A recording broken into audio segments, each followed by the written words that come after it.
Assalamualaikum warahmatullahi wabarakatuh.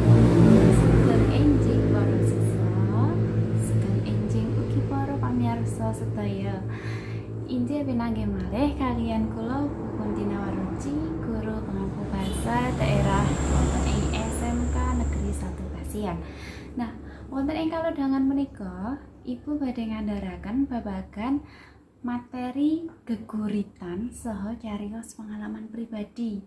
Sinaosa Ibu sampun ngandharaken wonten ing Google Classroom nanging wonten saperangan siswa ingkang taksih bingung. Dados wonten ing kalodhangan menika Ibu badhe ngrembak kanthi ringkes menapa kemawon ingkang taksih bingung lumantar pitakenan-pitakenan siswa. Inggih.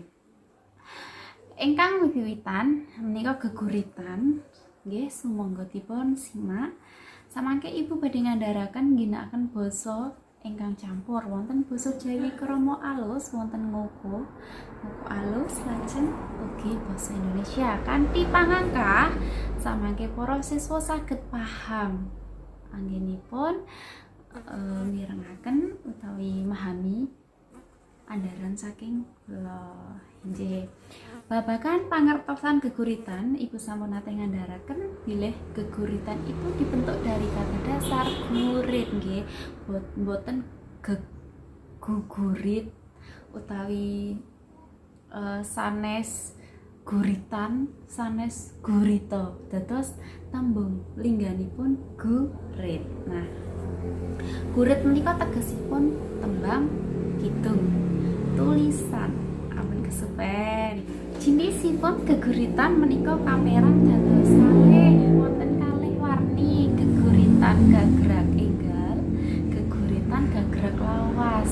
Nah, geguritan gagrag lawas menika geguritan ingkang taksih kawengku paugeran-paugeran.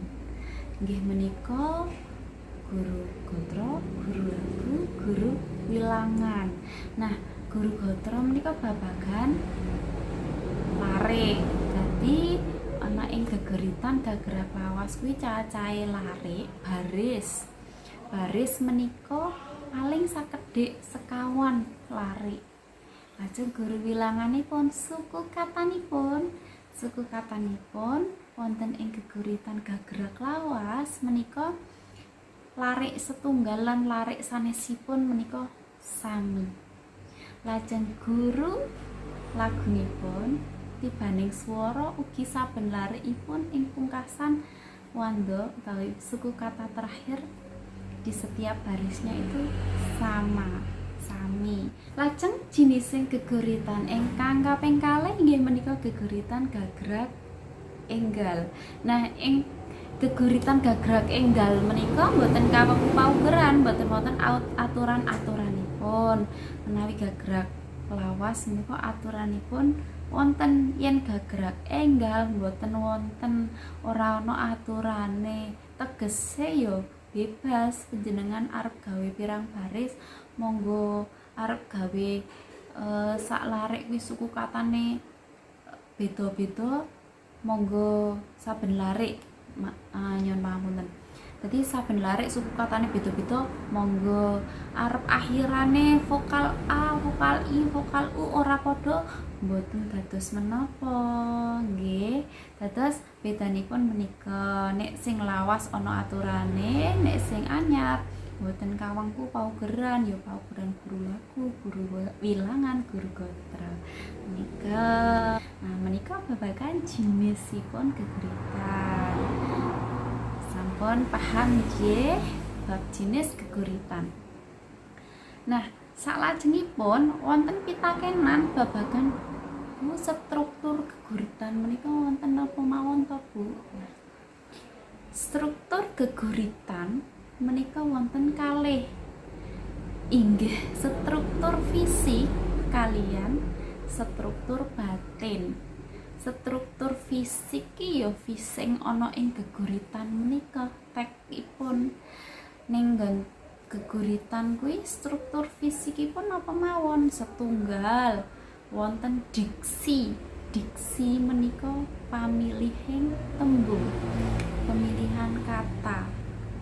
Jadi struktur struktur fisikipun wonten diksi, wonten malih napa sampun ibu terangaken Purwakanthi. Wonten pinten werni Purwakanthi? 3. Purwakanthi guru lagu, Purwakanthi swara. Purwakanthi swara ingkang nomor setunggal, lajeng Purwakanthi sastra, lajeng wonten Purwakanthi basa. Purwakanthi swara menika tetembungan ingkang sami swantenipun, tegesipun ingkang sami menika vokalipun. Tuladhanipun wonten gemi, setiti, ngati-ati. Nah, sing padha apane? Vokal napa? Oh, gemi menika i, setiti i, ngati-ati nggih i. Lah berarti kuwi sing padha vokal i, Purwakanthi swara i. Nah, lajeng wonten tuladha malih. Wonten aja gelo, aja gelo. Ingkang sami vokal menapa? A, aja. A, gelo ugi a. Nah, menika ajeng ingkang kaping kalih menika wonten Purwakanthi sastra.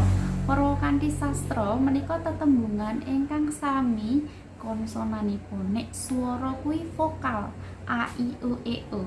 Nek sastra kuwi sing padha konsonan. Konsonan kuwi ya huruf kejaba a, i, u, e, o. Nah, tuladhanipun Purwakanthi sastra inggih menika setya, semu, sengsem. Setya, semu, sengsem. Menika ingkang sami konsonan menapa?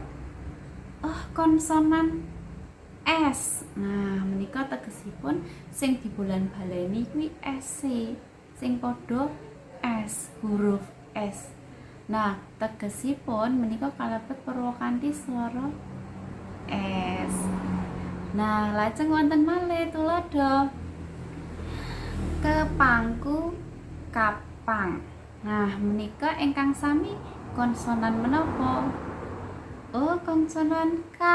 Nah, menika tegesipun kalebet Purwakanthi sastra K. Nah, sampun paham nggih, tuladhanipun kathah sanget. Samangke saged dipun padosi wonten ing mapinten-pinten sumber. Lajeng ingkang nomor 3 menika wonten Purwakanthi basa. Nah, Purwakanthi basa menika tetembungan ingkang sami basanipun. Tegesipun menika tembungipun ingkang sami. Tembung wonten ing pungkasaning larik sepisan kata yang ada di akhir baris pertama sama dengan kata yang ada di awal baris kedua. Nah, tuladhanipun menapa? Tuladhanipun nggih menika wujuding katresnan suci, sucining ati nglilake jiwa, jiwa kang ngombro-ombro. Menika saged kalebet Purwakanthi basa. Lah ingkang sami menapa? Tembung suci ing pungkasan larik sepisan, kata suci dalam baris pertama, di akhir baris pertama, maaf, itu sama dengan suci. Ada perulangan di baris kedua di awal kalimat. Lajeng wonten malih jiwa. Kata jiwa ing larik kaping kalih dalam baris kedua itu diulang di awal kalimat baris selanjutnya. Sampun paham nggih? Menika babagan Purwakanthi. Dados struktur fisik menika wujudipun wonten diksi, wonten Purwakanthi. Lan struktur batin ingkang nomor kalih struktur batin. Struktur batin menika nggih sakmangke wonten tema. Temane geguritan kuwi apa? Tema pangrasaning penyair panganggit. Dadi perasaan penulis ki kaya ngopo. Nah, lajeng wonten malih amanat. Amanat manfaat saking geguritan menika menapa? Nah, menika struktur batinipun. Sampun paham? Salajengipun ingkang kedah dipun gatosaken sing digatekke nalika maca geguritan. Nah, yen maca geguritan kuwi ya kudu gatekke wonten setunggal wicara, wirama, wirasa, wiraga. Saking wicara menika gayutipun kalian menapa? Artikulasi, pengucapan ya kudu cetha. Nek muni wedi ya wedi, kanthi ya kanthi, cetha. Boten kok wedi diwaca wedi, kanthi diwaca kanthi. Nek unine o ya mlegena o. Katen kuwi artikulasi wicara. Wicara lajeng menapa? Wirama, irama. Nah, irama menika gayutipun kalian tempo. Nah, wiramanipun wiraman swanten. Nah, ugi gayut kalian swanten. Wiramanipun kados pundi? Ya panjenengan kudu iso gawe dinamika suara. Kapan kudu lirih, kapan kudu seru. Menika kedah saged madosi. Nah, anggenipun madosi menika gumantung saking isining geguritan. Oh, nek nesu kok lirih-lirih ya dudu nesu jenenge. Nek sedih kok bengok-bengok, mboten jumbuh to, dados panjenengan gayutaken. Lajeng wonten wau wicara, wirama, wirasa. Rasa iki sing angel. Rasa menika penjiwaan. Nah, panjenengan maos geguritan menika kedah saged madosi rasanipun kados pundi. Ben iso ngerti rasane kudu kepiye ya kudu ngerti isine. Oh, wirasa menika oleh menjiwai. Nek isine geguritan sedih ya panjenengan kudu iso le menjiwai sedih. Nek geguritan kuwi seneng ya bungah. Aja kok kualik-kualik. Katen. Lajeng ingkang pungkasan wiraga. Ya ana wicara, wirama, wirasa. Nek telu kuwi wis apik ditambah karo wiraga. Wiraga menika ebaing badan, nggih polatan, rai, non sewu. Nah, polatan menika wajah, mimik. Mimik wonten ing geguritan anggenipun maos ugi kedah ginakaken wiraga. Aja mung ngadeg gejejer karo maca kowe panjenengan kuwi arep maca geguritan apa arep pidato apa arep ngopo. Nah, menika pun gatosaken. Dadi nek maca geguritan ya wiragane kepiye? Nek aku ya panjenengan tedahaken aku nyekel awake dhewe aku. Kowe ya kowe. Dados panjenengan bebas berekspresi ning jumbuh karo isine. Nah, nek sedih ya kepiye polatane supaya ketok sedih. Nek nesu ya polatanmu piye ben ketok nesu. Menika babagan ingkang kedah dipun gatosaken nalika maos geguritan. Nggih, sampun paham nggih para siswa? Dadi ya ana papat kuwi nek arep maca geguritan kudu gatekke papat kuwi mau. Materi ingkang salajengipun cariyos pengalaman pribadi. Nah, menika samangke ngasilaken karya Ibu Ajab saged ngasilaken karya panjenengan ya nyeritake pengalaman pribadine panjenengan dhewe-dhewe. Nah, pengalaman pribadi menika yen diceritake namung wujud tulisan kula kinten kurang menarik nek mung tulisan tulis ngarang. Mila Ibu angkah ing materi menika panjenengan damel satunggaling vlog. Lah, vlog sing nyeritake cerita pengalaman pribadi. Ora kudu dolan, ora kudu lunga, ora kudu metu-metu. Ngevlog utawa nyeritake pengalaman pribadi kuwi iso. Contone, oh aku mbiyen tau maem sambel kepedesen. Nah, kuwi pak eling-eling tekan saiki aku ora tau. Panjenengan critake. Halo guys. Nah, nganggo basa sing gaul ora apa-apa. Menika menarik kali gatosan yen panjenengan pinter ngelucu ya nganggo sing lucu-lucu biar sing nonton kuwi tertarik. Halo guys. Aku harap cerita iki guys. Nah, tadi aku dhisik tahu duwe pengalaman sing ora bisa tak lalekke. Pengalaman kuwi bab aku maem sambel. Ora nyono yen sambel kuwi pedes banget guys. Nah, menika dados panjenengan saged berekspresi utawi ginakaken basa ingkang krama alus nggih saged.